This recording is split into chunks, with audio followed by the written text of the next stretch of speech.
कुछ नहीं कर रहा है, आपको याद दिला रहा है कि आप शिव के शिष्य हैं। अपने से तो याद आते नहीं है आपके गुरु, वो आदमी इतनी मदद कर रहा है। मन में अगर एक बात बार बार आती चली जाए तो वो भाव पैदा करती है।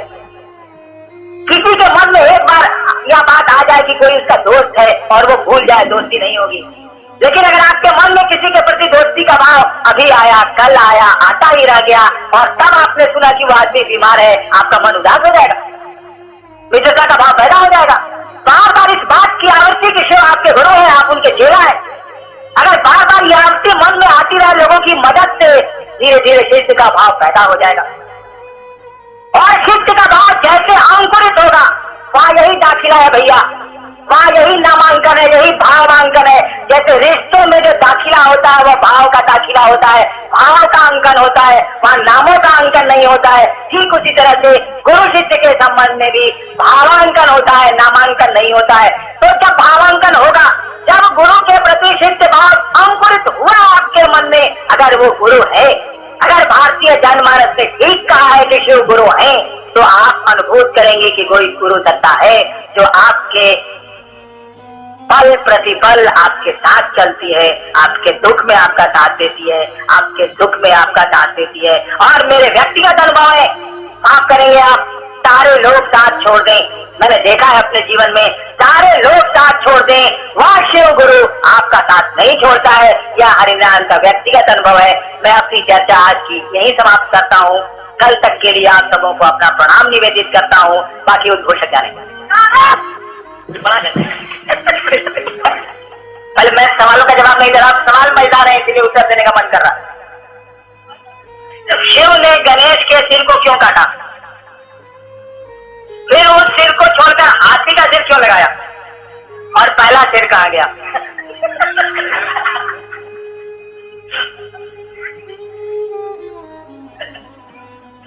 देखिए, इस कहानी में तंत्र का बड़ा सुंदर विज्ञान छिपा है।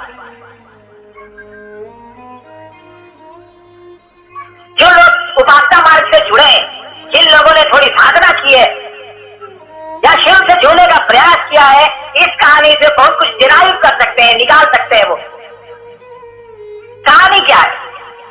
कहानी है कि मां कहानी है, इसीलिए कहानी है। सच्चाई क्या है वी डोंट नो, हम लोग जानते नहीं है, लेकिन कहानी है। कथा है कि मां पार्वती स्नान कर रही है, उपटन लगा रही है। वो मैंने लोगों से सुना है कि पहले वो सरसों के तेल का उपटन बनता था, उसकी खल्ली का, मैं जानता नहीं लेकिन सुना है मैंने, खल्ली का बनता है सरसों का। तो उपटन लगा रही थी स्नान करते समय, और खेल खेल में ही जैसे बच्चे आटा का खिलौना बना लेते हैं, आदमी बना देते हैं। छोटे छोटे बच्चों को आप देखिएगा कि आटा ले लेगा मां से और कुछ न कुछ उसको बनाता रहेगा। तो उपटन लगाने के बाद धूप में बैठी थी मां भगवती, मां पार्वती, और खेल खेल में ही उस खल्ली का उन्होंने उसकी एक आकृति उन्होंने बना दी, एक स्वरूप बना दिया, और खेल खेल में ही उन्होंने उसके इच्छा की जिसमें प्राण आ जाए। जब आप भगवती की व्याख्या को समझेंगे तो इस विज्ञान को भी समझ जाएंगे। उन्होंने खेल खेल में ही फूंक दिया और उस मानव आकृति कॉल किया कि मां क्या आदेश है। अब स्नान करती हुई भगवती क्या आदेश देती? उन्होंने कहा दरवाजे पे खड़े रहना, किसी को मत आने देना। कथा आगे बढ़ती है कि वो स्नान कर रही है, कौन? भगवती की मानसिक शक्ति। भगवती ने जिसको उत्पन्न किया, पुत्र कहा गया, उनकी मानसिक शक्ति है। हम लोग तो सभी उनकी मानसिक शक्ति है, उनकी इच्छा के परिणाम है, इसीलिए सभी पुत्र हैं। भगवती की मानसिक शक्ति ने उस शिव सत्ता को भीतर आने से रोका। वह शिव जो शक्तियों का, अखंड शक्तियों का धारक है, अखंड शक्तियों के धारक का नाम ही शिव है। शिव अपनी शक्तियों से जाना ही जाता है, बल्कि शक्तियां शिव का प्रकटीकरण है। जैसे प्रधानमंत्री का पावर, प्रधानमंत्री का प्रकटीकरण। वो शिव जब चलते हैं तो कथा है कि उस भगवती के मानस पुत्र ने शिव को रोका। एक बार रोका, शिव वापस हुए, फिर चले, दोबारा रोका, शिव वापस हुए, तिबारा जब शिव चले और तिबारा जब उस मानसिक बल ने रोका, क्या आदेश था कि किसी को आने मत देना, मेंटल फोर्स काम कर रहा था, रोका। तो कथा है कि भैरव साथ में थे। कथा यह है कि भैरव को बहुत मानते थे शिव, काली के पुत्र थे भैरव। काली ने उनको तंत्र की दीक्षा दी थी। कथा है भैया, सच्चाई में नहीं जानता। भैरव को कहा इसका मूड़ी उतार लो। भैरव रुद्रावतार है, शिव के रुद्र स्वरूप का नाम भैरव है। और फिर कट गया, यानी वह मेंटल फोर्स विदाउट माइंड हो गया, खत्म, सेल खत्म। शिव अंदर आ गए। भगवती ने कुछ कहा नहीं। अपने मानस पुत्र को याद पड़ा कि हमने तो इसको ड्यूटी दी थी, वो गया कहां। उनको ये ध्यान नहीं कि शिव को रोका और शिव ने सर काट लिया। उन्होंने इतनी दूर तक सोचा ही नहीं था कि शिव को भी वो रोक लेगा। भगवती ने पूछा कि एक आदमी को हम दरवाजे पर रखा था, आपको मिला नहीं? वो शिव ने कहा हाँ मिला।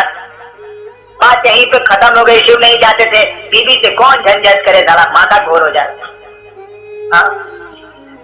लेकिन भगवती ने उनको पुकारा अपने मानस पुत्र को। तब शिव ने कहा कि नहीं है वहां पर। तो बोली कि क्या हो गया?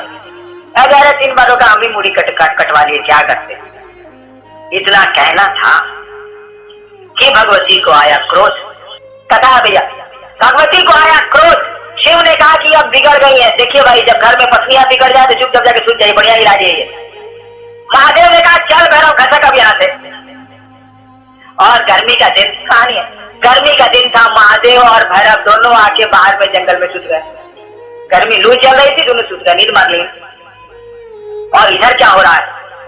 जो भगवती को क्रोधित हुई, जिनको तंत्र की जानकारी है ध्यान देंगे। तंत्र कहने से अजुआ मत समझिएगा, वो आध्यात्म और कुछ नहीं है। तंत्र के शब्द को लोगों ने हवा बना के रखा है, जैसे लोग चूतिया है। आध्यात्म चुटिया है, चुटिया और चोर, जो सही बात नहीं बोले। चुटिया आसाम में एक जाती थी, उसी को चुटिया शब्द निकला है। चोरी करती थी, अंग्रेजों में वही प्रचलन चला। तो साहित्य का विज्ञान, शब्द का विज्ञान। तो हमने कहा हुआ बना के रखा उसको।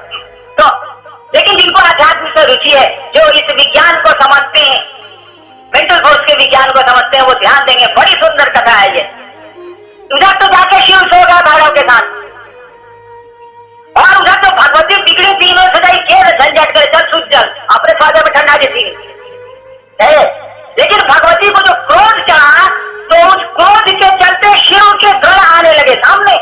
हम चाहेंगे कि कोई भाई इस राज की व्याख्या, मैं अतिशय प्रसन्न होऊंगा कि अभी भारतवर्ष में जान है।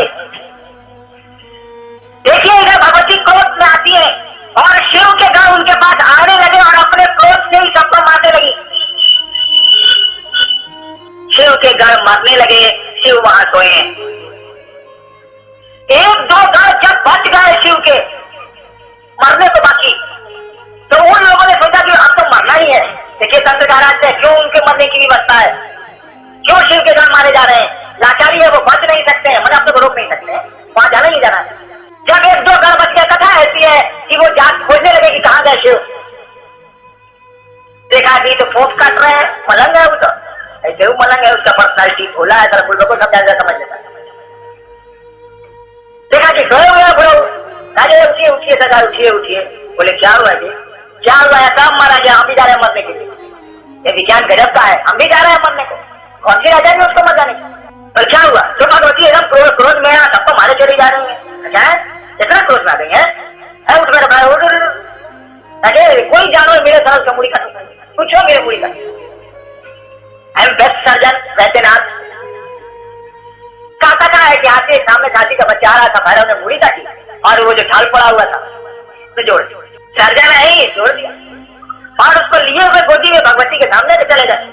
देखा और शिव ने कहा अरे आपका बेटा यहाँ है, झूठो, आपको मारे चले जाने कोई तरीका? तो मैंने कहा जिंदा वो है आप बेटा, आपने झूठो सबको पूछवा दिए, कहा था आपका बेटा जिंदा ही है, झूठ मूठ का आप सबको मारे चले जा रही है। तो आपस के दौड़ी गोद लेने को। शिव ने कहा ठहरिए ठहरिए ठहरिए, सारा गोद लीजिए, पहले उसको जिसको मारी उसको जिलाइए। तो भगवती ने कहा किसी को नहीं मारा, किसी को नहीं मारा। फिर मेंटल फोर्स रिटर्न कर गया, रिटर्न कर गया। तब जब भगवती ने देखा कि अरे सब गौर से देखा, तब जब सब जिंदा हो गया, शिव ने जिंदा करा लिया उनसे, तब देखती है कि इसको तो आदमी का मुड़ी काट के इसको तो हाथी का मुड़ी लगाओ। तब कथा ऐसी है कि शिव ने कहा कि यह हमसे और आपसे पहले ही पूजा जाएगा, या इसको वरदान देता हूँ। और कहा उन्होंने कि क्या करोगी? अरे आदमी का सर कट गया, कोई सर लग गया, कोई सर तो लगा। कथा ऐसी है भाई साहब, यह प्रश्न नहीं है कि गणेश जी की मुड़ी कहाँ गई, आपकी मुड़ी सलामत रहे, महादेव से मेरी यह प्रार्थना है। मैं चर्चा करने आया नहीं हूं। उद्घोषक महोदय जो कार्यक्रम जैसे ले जाना चाहते हैं ले जाए। मैंने मात्र 2 मिनट का समय मांगा। अभी उदय बाबू कुछ कह के चले गए। आध्यात्मिक रूप से मेरे चाचा हैं, इसीलिए चाचा चोर तो कहूंगा नहीं। इन्होंने जो चमत्कार की बातें कही हैं, सामान्य बुद्धि इसे मानने को तैयार नहीं होगी। मैं इतना ही अनुरोध करूंगा कि कहानियों पर न जाएं आप। इससे बड़ा चमत्कार नहीं हो सकता है कि सांस चलती है और है हम। कबीर कहते हैं, रहे तो अचरज हो, जाए तो अचरज नहीं। जिंदा है यही आश्चर्य है, रहे तो अचरज हो, जाए तो अचरज नहीं। जब इतना बड़ा चमत्कार हमारे आपकी समझ में नहीं आता है, तो अन्य चमत्कार व्यक्ति के जीवन में अस्थायी प्रभाव नहीं डालते हैं। चमत्कार देखना है, अनुभूत करना है, तो गुरु से जुड़ने का प्रयास करिए। अगर शिव गुरु से संपर्क हो जाए, अगर गुरु के प्रति मन में शिष्य का भाव जग जाए, तो चमत्कारों की कहानियां मात्र कहानियां नहीं रह जाएंगी, पल प्रतिपल चमत्कार घटित होने लगेंगे। मैंने इतना ही समय मांगा कि उदय बाबू की कहानियों पे ध्यान नहीं देना है। रहस्य गुरु हैं, गुरु से जुड़ने का प्रयास करना है। अब आप चलाइए। अभी रहने वाले मित्रों के द्वारा एक सवाल, एक प्रश्न रखा गया। कल की चर्चा में जो मैंने कहा था कि हमारे देश में शिव की पूजा प्रतीकों के रूप में हुई, अभी भी है। शिव प्रतीकों में पूजे जाते हैं। शिवलिंग की पूजा हमारे यहाँ होती है, इसी का अधिक प्रचलन है। शिव के मंदिरों में शिवलिंग रखे हैं, शिव की तस्वीरें अथवा मूर्तियां नहीं है, बहुत कम है। हमारे बड़े पुराने और प्रिय मित्रों ने जो शेखपुरा में हैं अभी प्रशासन से जुड़े, उन लोगों ने मुझसे कहा कि प्रतीक के रूप में शिवलिंग ही क्यों रखा गया, दूसरा कुछ भी रखा जा सकता था, शिवलिंग ही क्यों रखा गया। आज दिन की चर्चा में मैंने यह बात कही थी कि प्राचीनतम भारत में जो हम लोगों को प्रमाण मिले हैं, सबूत मिले हैं, सिंधु घाटी सभ्यता का जो हम लोगों को सामान खुदाई में मिला है, तो वहां भी शिवलिंग मिले हैं। सिंधु घाटी सभ्यता के बाद फिर शिवलिंग की कहीं चर्चा नहीं है। हड़प्पा और मोहनजोदड़ो की खुदाई में जो शिवलिंग हम लोगों को मिला है,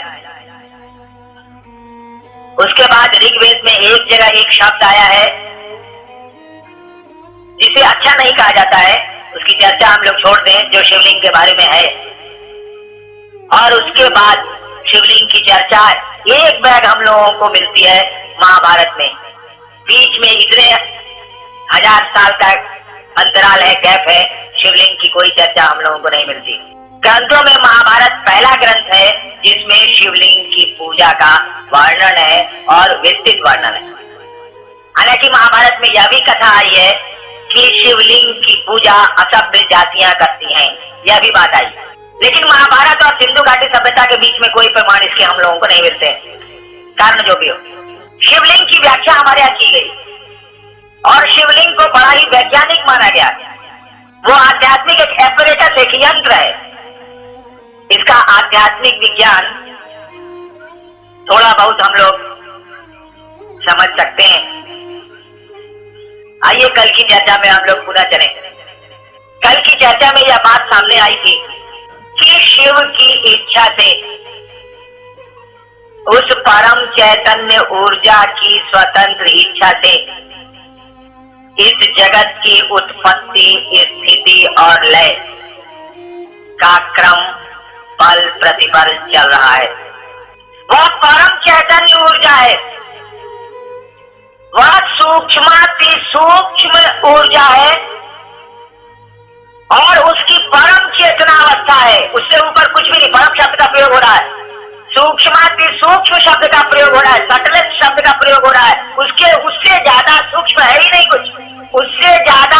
अन्य कुछ हो ही नहीं सकता है, शब्द व्यवहार किए जा रहे हैं परम चैतन्य ऊर्जा।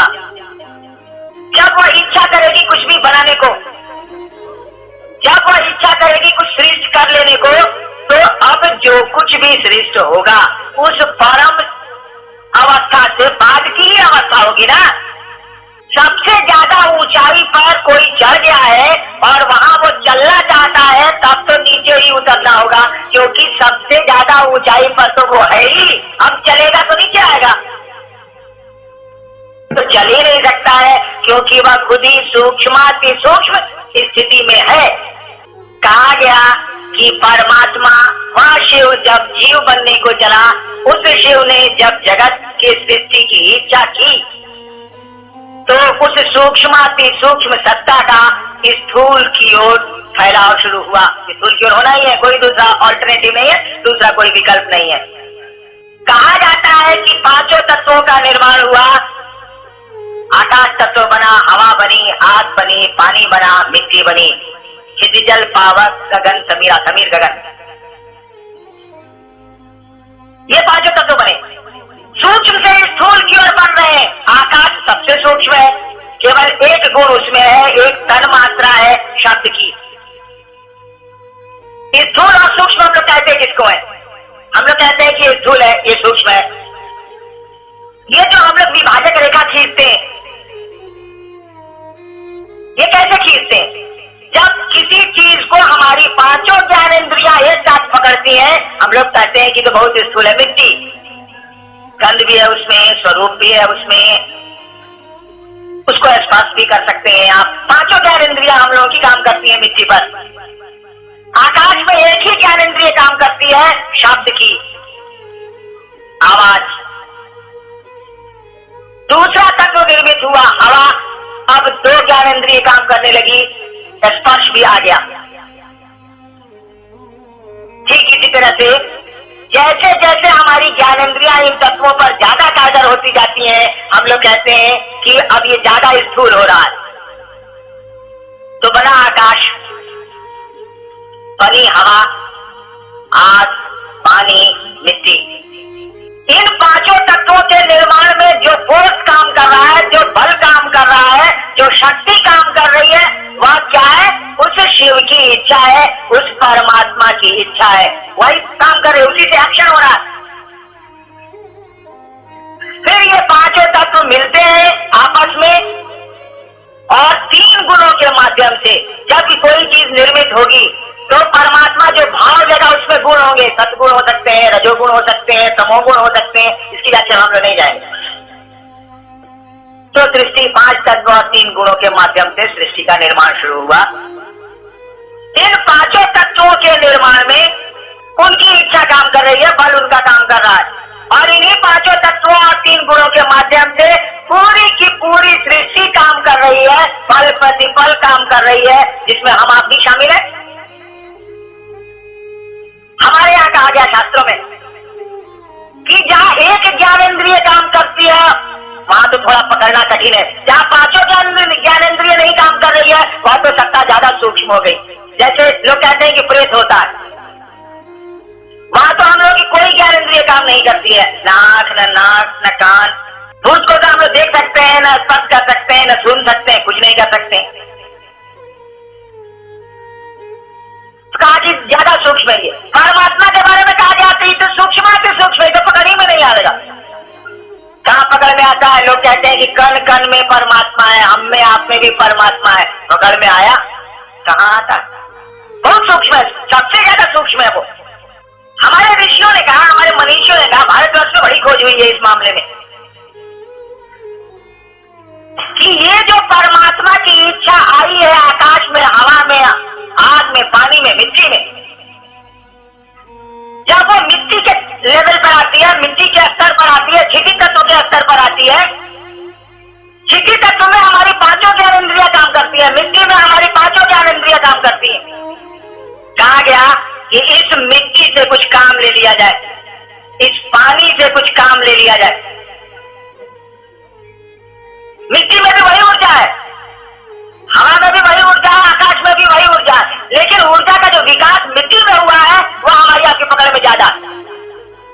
में उससे थोड़ा कम है, आग में उससे थोड़ा कम है, हवा में उससे भी थोड़ा कम है, आकाश में उससे भी कम है, और धीरे धीरे कम होता चला जाएगा। परमात्मा के स्तर तक जाते जाते बहुत कम हो जाता है। कहां पता चलता?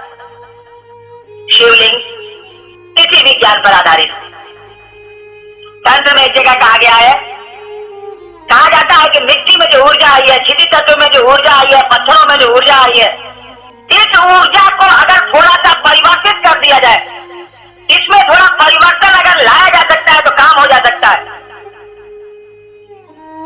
आप सुल्तानगंज से जल उठाते हैं, बाबा धाम लेके जाते हैं, महादेव को चढ़ाते हैं। मैं नहीं जानता परिणाम है अथवा नहीं, लेकिन इतने सारे लोग पागल नहीं हो सकते। और आदमी बाप रे बाप बहुत स्वार्थी है, जिसको जब लाभ नहीं मिलेगा वो काम नहीं करेगा। कम से कम आज का अमूमन स्थिति यही है। यानी परिणाम भी है, कम बेस है। क्या होता है? सुल्तानगंज से पानी उठाया जाता है, दिमाग में बैठा हुआ है कि पैदल 4 दिन चलना है, एक परिवेश बना है, बोल बम बोल बम बोल बम। वो पानी का बीज मंत्र है, वन बोल वन, वह पर अनुश्वास दीजिएगा तो उसका उच्चारण दोनों होता है, बम भी होता है, बम भी होता है।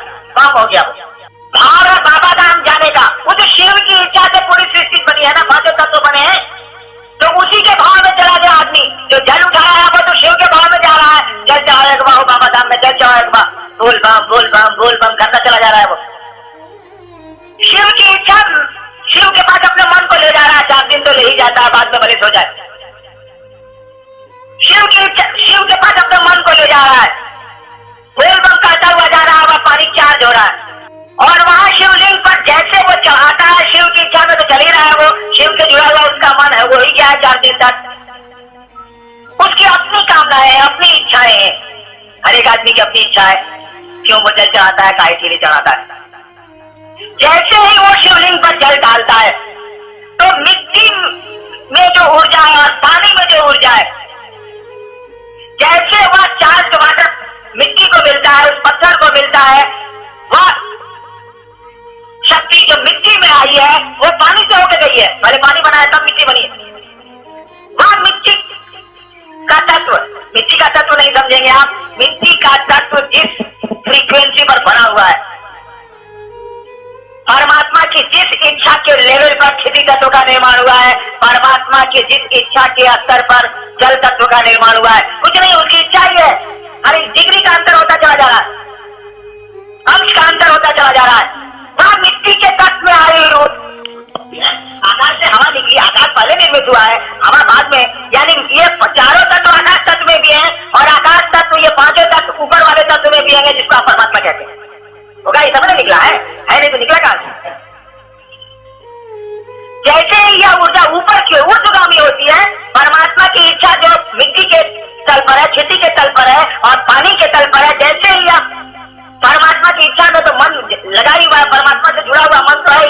जैसे ही पानी डालते हैं आप, वह ऊर्जा अपवर्ड चलती है, सूक्ष्म की ओर चलती है, सूक्ष्म आई है वो, और सूक्ष्म की ओर चलती है। जैसे सूक्ष्म की ओर चलती है, एक व्यवस्था का संतुलन बिगड़ता है। जैसे संतुलन बिगड़ता है, आपकी जो अपनी इच्छा है उसको हिट कर देता है। आपके जो कर्मफल है, आपकी जो व्यवस्था 5 तत्वों और 3 गुणों के माध्यम से चल रही है, उसको वो चोट पहुंचाता है। जैसे वो हिट करना चाहता है तो हिट होता है आपके मन के अनुरूप, जैसा चाहेंगे वैसा ही ना परिणाम होगा। काहे कि उस शिव की इच्छा से ही जगत है, आपने अपने को उस शिव से जोड़ा है, तो जैसी इच्छा करेगा वैसा रिजल्ट आएगा और आपको कमोबेश परिणाम मिलते हैं। हमारे तंत्र में कहा गया कि ये जो शक्ति है, जो लोग कुंडलनी की साधना से परिचित है, कुंडलनी के बारे में कहा गया, कुल कुंडलनी के बारे में कहा गया कि यह शिवलिंग को लपेटे हुए शंभुलिंग वेष्ठनिम, यह शिवलिंग को लपेटे हुए, इसका अर्थ क्या हुआ? ठीक है, कुंडली शास्त्र में जब आप जाएंगे, कुंडली के विज्ञान में आप जाएंगे, तो ऐसा माना गया कि जो पिंड में है वही ब्रह्मांड में, जो ब्रह्म में है वही मानव के शरीर के भीतर भी है। तो क्षिति तत्व आदमी के शरीर में ज्यादा अंश में जिस स्थान पर है, मूलाधार जिसको आप कहते हैं, पानी का तत्व जिस स्थान में ज्यादा है शरीर में, मानव के शरीर में, उसको कहा गया कि ये जल चक्र है, नाम दे दिया गया स्वादिष्ठान। अग्नि का तत्व माना जाता है कि नाभि के पास ज्यादा है, हाईएस्ट कंसंट्रेशन वही है भोजन पश्चात, तो कहा गया कि यह अग्नि का तत्व है, मणिपूरक चक्र है। भगवान बुद्ध ने यहीं से शुरू किया था अपनी साधना को और मंत्र दिया था ओम मणि पादमयी ओम, यही से शुरू किया था उन्होंने। कहा गया कि हवा का स्थान शरीर में जहां जाता है वही पांचों तत्व है इस शरीर में भी, उन्हीं पांचों तत्वों से मानव का शरीर भी बना है, हर एक जीव का निर्माण हुआ है, निर्जीव का भी निर्माण हुआ है। कहा गया कि हवा का तत्व शरीर में जहां जाता है, फेफड़ा है, जहां जाता है वो कहा गया ये अनाहत चक्र है, कबीर कहते हैं अनादनाद बाजे। कहा गया कि शब्द जहां से निकलते हैं तो आकाश तत्व वहां पर है, कंठ, विशुद्ध चक्र बना दिया गया, मान लिया गया। कहा गया कि मूलाधार में वह कुल कुंडली यानी उस शिव की इच्छा, उस परमात्मा की इच्छा जो क्षिति तत्व का निर्माण कर रही है, शक्ति चली जा रही है, उस फ्रीक्वेंसी पर काम कर रही है, उसकी इच्छा, वह जो इच्छा है, किसकी इच्छा है? उस शिव की इच्छा है। इसीलिए वह क्षिति तत्व में आके उस शिवलिंग को, उस शिव के प्रतीक को, उस शिव को लपेट के सो गई है। काहे कि अब तो इस तत्व से ज्यादा स्थूल किसी तत्व का निर्माण ही नहीं होना है, अब तो यही पांचों तत्व मिलकर सृष्टि को बनाएंगे, सृष्टि को रखेंगे, तोड़ेंगे, बनाएंगे। पंच तत्व या बना शरीर, शरीर मैंने मानवीय शरीर नहीं, सारे जीवों का शरीर। शिवलिंग का अक्षर या शिव का प्रतीक है। शिवलिंग पांचों तत्वों का प्रतीक माना जाता है। शिव की इच्छा ही भगवती है, इसीलिए शिवलिंग में अर्घा भी बना हुआ है प्रतीकात्मक। उन्हीं से सृष्टि का प्रारंभ है। अर्धनारीश्वर आप देख रहे हैं, हमारे अनुराग भैया बड़ा बढ़िया कहते हैं, वैसे विज्ञान भी इस बात को कहता है कि एक दिन तो पॉजिटिव निगेटिव एक के जगह होगा। आज विज्ञान ने खोज कर ली कि न्यूक्लियस के भीतर एक तत्व है जो खुद ही कभी पॉजिटिव होता है, कभी निगेटिव होता है। कहा गया कि पुरुष और स्त्री चले हैं, दो हो गए, कभी तो एक जगह होंगे। पहली बात, हमारे यहाँ अर्धनारीश्वर का कॉन्सेप्ट है, देखिए, आधा शिव आधा भगवती एक साथ। तो कहा गया कि ये शक्ति जो है, ये शक्ति जो क्षिति तत्व पर आई है, उनकी इच्छा है, वो इच्छा में बहुत बल है, अपरिमित शक्ति है, इसीलिए उसका नाम दे दिया गया कि शक्ति है। ये शक्ति तो है ही, वह शक्ति शिवलिंग को लपेटे हुए है, वह शिव की इच्छा है और वहां पर आके वो सुषुप्तावस्था में आ गई है। हमारे आपके लिए सुषुप्तावस्था में है, खुद ही सुषुप्तावस्था उसकी नहीं है। कहा जाता है उसमें कोटि सौ दामिनी भाषाम, करोड़ों बिजलियों की चमक है। सौदामिनी मैंने बिजली, कोटि सौ दामिनी भाषाम, करोड़ों बिजलियों की चमक है। आप इसको जांच सकते हैं। जो शरीर के भीतर क्षिति तत्व है, मूलाधार चक्र है, आप वहां पर शिव भाव से उसको भावित करके देखिए, लौकिक कार्यों में सुधार हो जाएगा। ठीक यही बाहर में है, शिवलिंग पर शिव का भाव लेके जल चढ़ाइए और एक उद्देश्य से चढ़ाइए, परिणाम आ जाएंगे। इसको जांचा जा सकता है, मेरी बात पर विश्वास करने की जरूरत नहीं है। वैसे हम लोग शिव के शिष्य के रूप में शिवलिंग पर जल चढ़ाने की विधा निरूपित नहीं करते हैं, वह पूजा की प्रक्रिया है। बात चली इसलिए मैं उस पर चला गया। जो हमारे मित्र इस प्रतीक पर सवाल रखे हैं, जिन्होंने रखा, इसकी विशद विवेचना मैं उनसे मिलकर कभी कर लूंगा। प्रश्नों का एक लंबा सा जखीरा है, उस दिशा में हम लोग पढ़ते हैं। एक भाई ने कहा कि ओम को क्यों हटा दिया गया, इसी सवाल इसी उत्तर में है, इसलिए मैं यही उसको दे देता हूं। ओम को क्यों हटा दिया गया? भैया हम लोगों ने हटाया नहीं, क्यों हटाएंगे? नमः शिवाय मंत्र पंचाक्षर है, 5 अक्षरों का है। ओम नमः शिवाय मंत्र है ही नहीं तो हम लोग लगाएंगे क्या, हटाएंगे क्या? जिन लोगों ने मंत्र विज्ञान को पढ़ा है, जिन लोगों ने भारत की पुस्तकों को पढ़ा है, जिन लोगों ने शास्त्रों को पढ़ा है, अध्ययन किया है, वे इस बात को जानते हैं कि शिव का नाम मंत्र 5 अक्षरों का है, 6 अक्षर अक्षर का नहीं है और वह नमः शिवाय ही है। ओम नमः शिवाय जैसे कहिएगा 6 अक्षर हो जाएगा। वैसे भी ओम मंत्रों को सम्मान देने का भारतवर्ष का बड़ा सुंदरतम तरीका रहा है। नमः शिवाय में ओम लगाई हुआ नहीं है, हम लोग क्यों हटाएंगे। वैसे ओम की व्याख्या, ओम को परमात्मा माना गया है, शब्द ब्रह्म माना गया है। इसकी कल्पना कब की गई? शिव ने इच्छा की सृष्टि की, उस इच्छा के पूर्व तो कुछ भी नहीं होगा। कल्पना हम लोग कर रहे हैं। शिव ने इच्छा की तब तो सृष्टि हुई, उस परमात्मा ने इच्छा की, इच्छा मात्र प्रभु सृष्टि, उस प्रभु ने इच्छा की और सृष्टि हुई। इच्छा ना करे तब क्या होगा? बिल्कुल शून्य होगा। शून्य शब्द भी कहना गलत होगा। कहा गया कि उस शून्य की अवस्था में, उस वैक्यूम की अवस्था में, उस रिक्तता की अवस्था में जब शिव ने इच्छा की सृष्टि की तो एक प्रकंपन तो हुआ होगा, कोई वेव तो चला होगा, इच्छा का तरंग तो पैदा हुई होगी। कि इच्छा में भी वेव है, मेंटल वेव सब रिकॉर्ड कर रहे हैं, अब तो विज्ञान कर रहा है। दिमाग खराब होता है तो नहीं, दिमाग का वेव रिकॉर्ड होता है। कौन सी ईसीजी क्या कहते हैं? ईसी।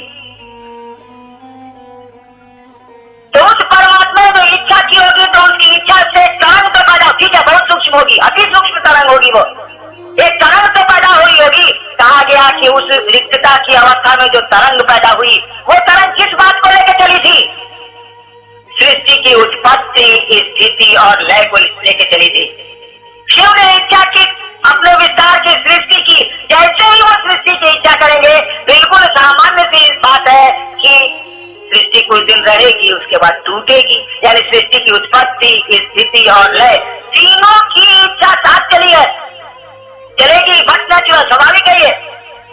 तो वो जो तरंग पैदा हुई उस शून्य में, उस रिक्तता में, जो उनकी इच्छा के चलते तरंग पैदा हुई और तरंग से जो ध्वनि निकली, ध्वनि जैसी निकली होगी वो बहुत सूक्ष्म ध्वनि होगी, ताकि तरंग ही ऐसी सूक्ष्म होगी।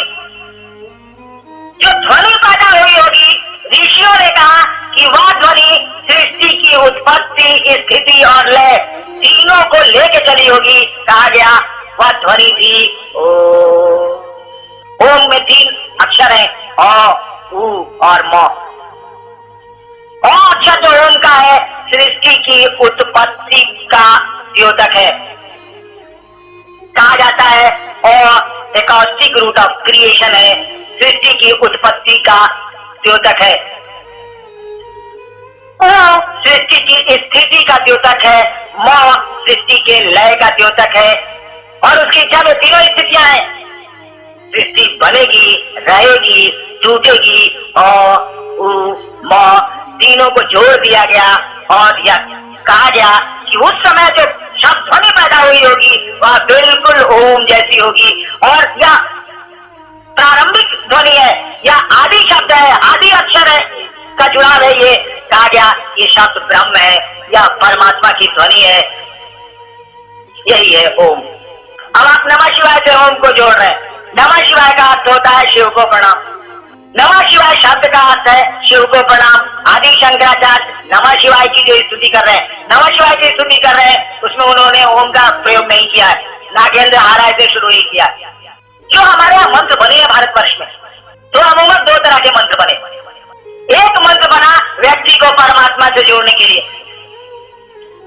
कुछ लोगों ने धरती का भी सुख चाहा तो एक मंत्र बना कि आज परमात्मा से नीचे के जो अशरीरी तत्व हैं और जो अन्य ईश्वरीय पावरफुल सत्ताएं हैं उनसे जोड़ा जाए व्यक्ति को, उनके लिए भी मंत्र बने। तो जो मंत्र परमात्मा से नीचे के स्तर से जोड़ने के लिए बने, उसमें तो सोचा गया कि चलो 24 घंटा में अगर ये 1000 बार जप लेगा तो वो सत्ता इसको मिल जाएगी, इसको लाभ मिल जाएगा। आप जानते हैं प्रेत की सिद्धि में कोई भी मंत्र सांस पर नहीं जपे जाते हैं। 1 घंटा कोई मकान में जप ले या घर में जप ले, ये लोग जो चमत्कार दिखलाते हैं और शारीरिक सत्ताओं से जुड़े हुए लोग जो होते हैं, निम्न स्तर के और शारीरिक सत्ताओं से जुड़े हुए जो लोग होते हैं, वो लोग सिद्धियां कोई सांस पर मंत्र जप के करते हैं। वे मंत्र सांस पर चढ़ते ही नहीं है, सांस प्रश्वास के लिए बनाए ही नहीं गए। 24 घंटा जपने की जरूरत नहीं है प्रेत को सिद्ध करने के लिए, घंटा बहुत है, 24 घंटा आदमी कहां पर जपेगा। लेकिन जो मंत्र व्यक्ति को परमात्मा से जोड़ते थे, जो मंत्र व्यक्ति को परमात्मा बनाते हैं,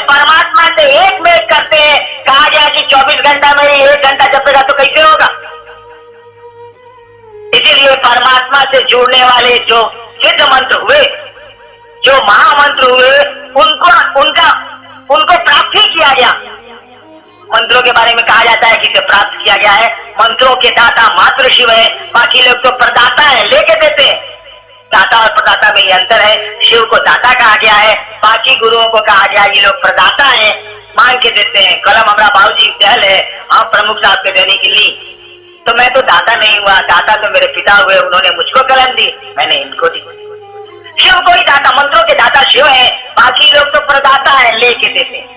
तो नमः शिवाय तो शिव को प्रणाम है, उस ईश्वर को प्रणाम है। इस मंत्र का यह मंत्र प्राप्ति हुआ लोगों को श्वास प्रश्वास के माध्यम से। कहे कि सांस प्रश्वास की ही प्रक्रिया है जो 24 घंटा चलती है। और सिद्ध मंत्रों की यह खूबी है कि सोने के पहले अगर सांस पर आप चला लें तो नींद में भी ये मंत्र अपनी चाल चलते हैं। आज मान लीजिए अपने गुरु को प्रणाम, हम लोग अपने गुरु को प्रणाम करने के लिए कहते हैं कि गुड मॉर्निंग भी कर लीजिए, आदाब अर्ज भी कर लीजिए। भैया प्रणाम तो मन की चीज है, शब्दों से तो प्रणाम हो नहीं सकता। इतना लोग नमः शिवाय जपते हैं, कहां परिणाम आ रहा है अनुकूल अपेक्षित? नहीं आता है। क्यों नहीं आता? नमः शिवाय मैंने शिव को प्रणाम ना, प्रणाम मन करेगा कि बोली करेगी। रात्रि भर भी किसी को प्रणाम करिए तो बोली से तो प्रणाम होता नहीं है, प्रणाम तो मन करता है, नमन तो मन करेगा। और हम लोगों का मन है कि बोली से महादेव को प्रणाम करता है, बोली से देवताओं को प्रणाम करता है, मनवा प्रणाम करता है नोट को, मनवा प्रणाम करता है धरती के सुख को। ये झुका हुआ है धरती के सुख के प्रति। वास्तविक स्थिति है कि मन का झुकाव, मन झुकता है धरती के सुख के प्रति। गलत नहीं है, ऐसा नहीं समझेंगे कि मैं इसे गलत कर रहा हूं। स्थिति यही है, हमारा मन झुका हुआ है धरती के सुख के प्रति, बोली में करता है नमः शिवाय। तो बोली से प्रणाम होगा भैया, बोली से कहीं नमन हुआ है, बोली से कहीं प्यार हुआ है, ये तो दिल की चीज है। मन प्रणाम करेगा, और जब तक मन प्रणाम नहीं करेगा तो नमः शिवाय हुआ कहां? बहुत कठिन है। बिना गुरु की दया से शिव को प्रणाम हो ही नहीं सकता है, बहुत कठिन है। मन हम लोगों का शिव को प्रणाम कर ले, अत्यंत कठिन है ये। अतः वो आध्यात्मिक जगत की जवाबदेहियां क्या निभाएंगे? सचेत होइए, सचेत होइए। हम लोग बात कर रहे थे, घुस गए थे मंत्र विज्ञान पे। हम लोग कहते हैं कि अपने गुरु शिव को आप प्रणाम करिए, नमः शिवाय से आप कर सकते हैं। नमः शिवाय शिव देवता का भी मंत्र है भैया, वही न गुरु है, तो नाम तो नहीं बदलेगा। इसीलिए शिव शिष्य भी नमः शिवाय का प्रयोग करते हैं, छूट है उनको। ये अपने गुरु शिव को प्रणाम निवेदित इस मंत्र से करते हैं। आप इस मंत्र को अपने श्वास प्रश्वास पर चढ़ा के देखिए तो नमः को इनहेल में ले जाइए, शिवाय को एक्सहेल में ले जाइए। सांस की सामान्य गति पर करिएगा, नहीं तो कृष्ण ने जैसे द्रौपदी को कहा था ना, वो स्थिति पैदा हो जाएगी। सांस की सामान्य गति पर सांस भीतर आए तो नमः, सांस बाहर जाए तो शिवाय। सांस की सामान्य गति पर इसको लेके जाइए, और अगर नींद आ जाए तो जब आप सो के पहली नींद जब आपकी टूटेगी तो आप देखेंगे सांस पर मंत्र चल रहा है। जैसे और जागृता अवस्था आएगी तब आप भूल जाएंगे, तब नहीं पता चलेगा, क्योंकि मन इस स्तर तक सूक्ष्म नहीं हुआ। मन सूक्ष्म हो जाएगा तो पकड़ेगा कि सांस पर मंत्र स्वतः चलते हैं। इसको कहा ही जाता है अजपा जप। सांस प्रश्वास पर मंत्रों के जप को अजपा जप कहा ही जाता है। शब्द इसके लिए इस्तेमाल है, ऐसा जप जिसको जपा नहीं जाता, और जपा है जिसको जपा नहीं जाता।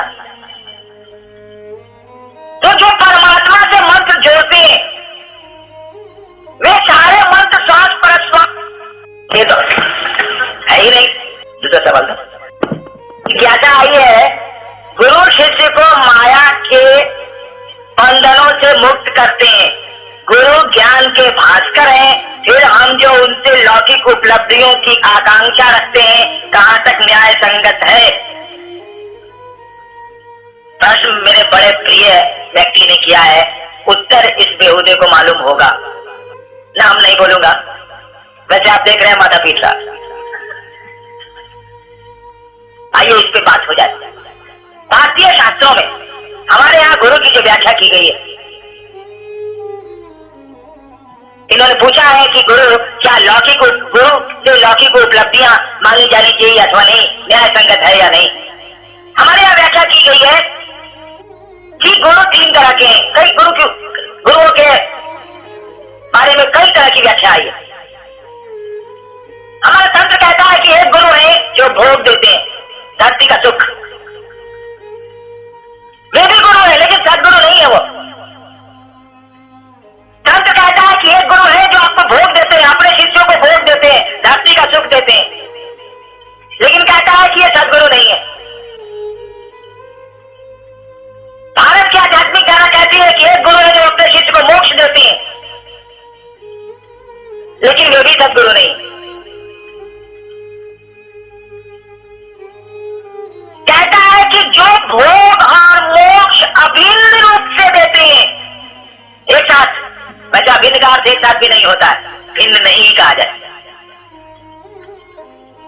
जो भोग और मोक्ष एक साथ देते हैं वे सद्गुरु हैं। भुक्ति मुक्ति प्रसीदयते, मान ली विजय तंत्र। जो धरती का सुख और आसमान की बुलंदी, परमात्मा की ऊंचाई एक साथ अपने शिष्य को उपलब्ध कराते हैं वे सद्गुरु हैं। और शिव के बारे में शास्त्र क्या कहते हैं? जगत गुरु नमस्तुभ्यम, हे जगत के गुरु तुमको प्रणाम है। गुरुणाम गुरुवे नमः, हे गुरुओं के गुरु तुम्हें प्रणाम है। क्या अर्थ हुआ? प्रश्न करता। शास्त्र कहते हैं कि तुम गुरुओं के गुरु हो, गुणाधिपति हो, गुरुओं के अधिपति होना ही है, वही सृष्टि करता है। टेबुल हम बनाया है तो हमसे भैया मास्टर आप होइएगा, कितना टेबुल के बारे में पढ़ाइए। अरे बनाया हम है, कन का अंदाज तो मुझको न। शिव गुरुओं के गुरु है, सदगुरुओं के गुरु है। तो शिव गुरु पद पर बैठ के अगर भोग और मोक्ष अभिन्न रूप से नहीं दे सकते हैं, एक वाक्य में कहा जाना चाहिए कि अब तक जो कहा गया है भारतवर्ष में, अब तक जो हम लोगों के कान तक की आवाज आई है कि शिव गुरु है, गलत है। गुरु को भोग और मोक्ष अभिन्न रूप से देना ही पड़ता है। भोग की व्याख्या भले आपकी हो और उसकी हो, दोनों में अंतर हो। जितनी बुद्धि होगी उतना ही ना व्याख्या हम लोग करेंगे। एक मंजिल से ज्यादा मकान दिखवे नहीं किया, मिल गए आपको बिरला जी, कहा कि बेटा क्या चाहिए, तो कहाँ मांगिएगा एक मंजिल मकान। आपके दिमाग की हैसियत है इतनी एक आदमी की जो नहीं जानता।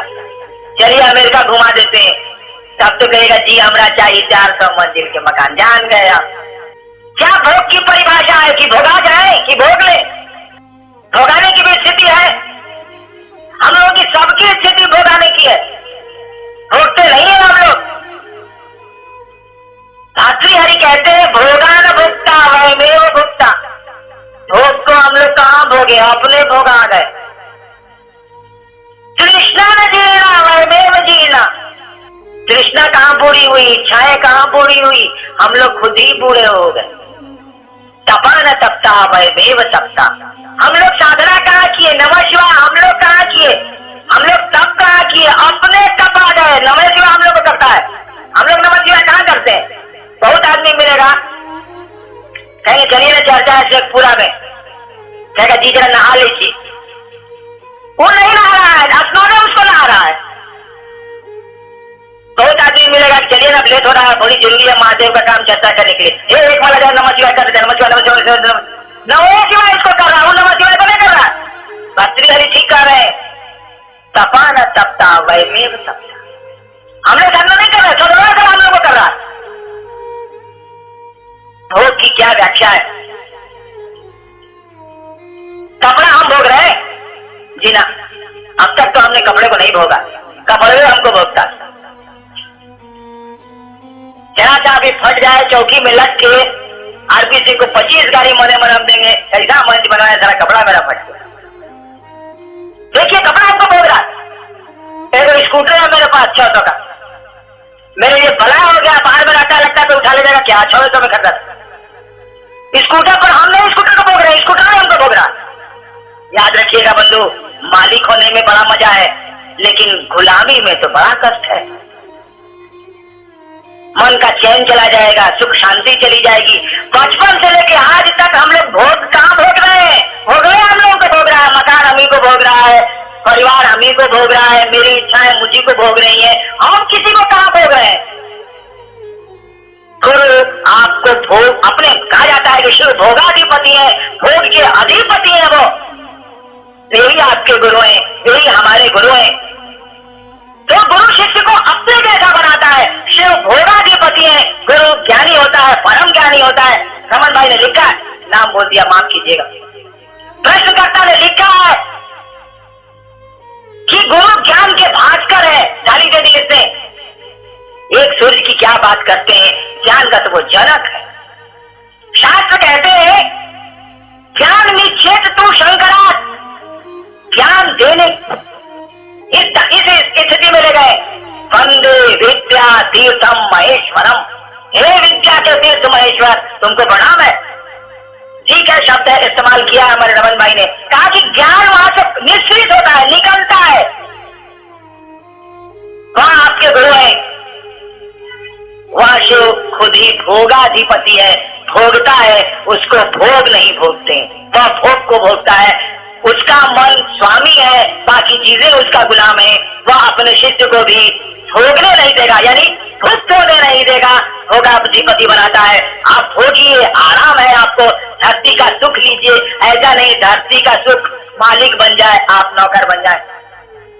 मेरे एक संबंधी ने मुजफ्फरपुर में मकान बनाया, मेरे घर पर आए, मेरे संबंधी क्या है, मेरे पिता ही हैं। हम कहें कि बाबूजी रुक जाए, कहाँ जाता नहीं, कहले कि देखो ना मुजफ्फरपुर में मकान बनाने बनी, क्यों देखे वाले नहीं जाए तो। लौकिक रूप से बड़े विद्वान है, बिहार सरकार के बड़ी ऊंची कुर्सी पर रहे हैं वो। हमने कहा बाबूजी मकान अपने सुख के लिए बनाया कि मकान के सुख के लिए आप पैदा हुए? साला मकान में आपको भोग रहा है, आपने मकान को भोगिए। मन को गुलाम किए जा रहे हैं धरती के सुख के प्रति, अपनी इच्छाओं से के प्रति, तो चैन मिलेगा? बीपी किसको होगा, डायबिटीज किसको होगा? मन ही शांत नहीं है। मन तो गुलाम है कपड़े का, मन गुलाम है पैसे का, मन गुलाम है सुख का, मन गुलाम है पत्थरों का, मकान का। भोग कर रहे हैं हम लोग। वह गुरु आपको भोग भोगने को सिखाता है।